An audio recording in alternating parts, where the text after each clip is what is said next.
एक गांव में बीने और उसकी पत्नी सोनिया रहती थी। कुछ समय बाद सोनिया को बच्चा होने वाला था। सोनिया हॉस्पिटल में भर्ती थी। हॉस्पिटल के नर्स ने बीने से आकर खुशखबरी दी।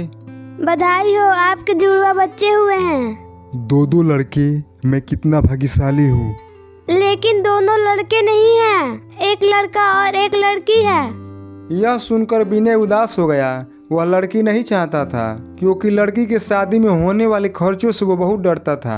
2-4 दिन बाद बीने पत्नी और अपने बच्चों के साथ घर आ गया।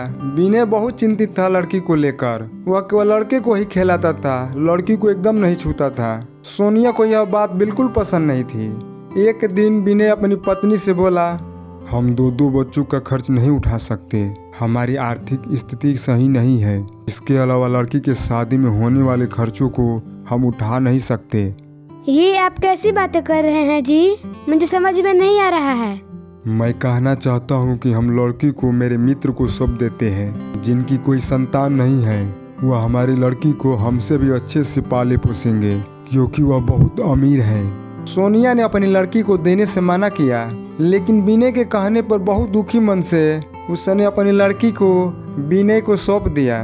बीने ने लड़की को लेकर अपने मित्र की पत्नी को सौंप दिया। बीने के मित्र की पत्नी लड़की को पाकर बहुत खुश हुई। इसके बाद से बीने अपने लड़कों को बहुत अच्छे से पाल रहा था और उसकी हर इच्छा को पूरा करता था। लड़का जब 20 साल का हुआ तो वह अपने पिता से कहता है, पापा मुझे बाइक खरीद दो, मैं बाइक चलाऊंगा। ठीक है बेटा, मैं कल तेरे लिए बाइक ला दूंगा।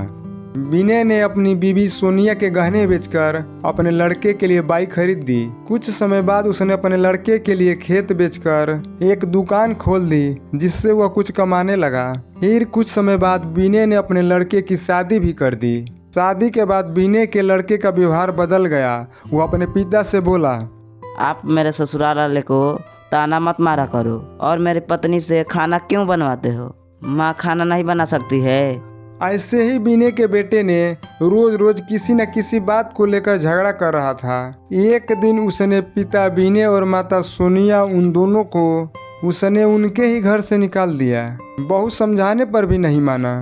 बेटा, हमारे ही घर से तुम हमें ही निकाल रहे हो, बिना कोई कसूर के हम दोनों कहाँ जाएंगे? हम कुछ नहीं जानते हैं, तुम दोनों यहाँ से चले जाओ। आप लोग यहाँ रहोगे तो हमारी पत्नी को परेशान करोगे। अंत में बीने और उसकी पत्नी अपना घर छोड़कर एक मंदिर में चले गए। वहां पहुंचकर सोनिया ने बीने से कहा, आज हम मंदिर का प्रसाद खाकर दिन काट लेते हैं। बेटे ने तो हमें घर से निकाल दिया, पता नहीं हमारी बेटी कैसी होगी।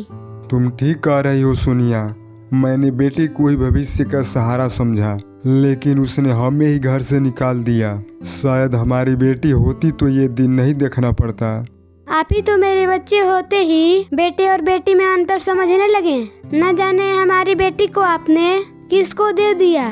मुझे अपनी बेटी की याद बहुत आ रही है। हाँ सोनिया, मुझे भी अपनी बेटी की याद बहुत आ रही है। हो सकता है तो तुम मुझे माफ कर दो।